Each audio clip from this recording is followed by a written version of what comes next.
meus amores. Hoje estou aqui, né? Bebendo água. Vou falar uma coisa pra vocês.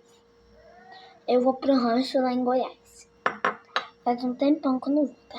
Gente, não repara que eu tô de pijama, com o cabelo assim, porque eu acordei e já fui na correria arrumando as malas pra ir pro rancho.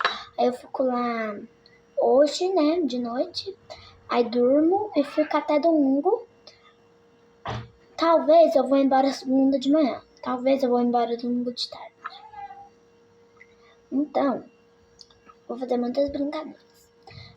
Vou fazer as brincadeiras que tem. Põe um ovo aqui, tem que pegar o ovo sem deixar a água cair. Só que a água vai estar aqui, ó. Muito engraçado. Aí quem ganhar, vai ganhar um brinde que vai estar lá quando eu chegar, tá?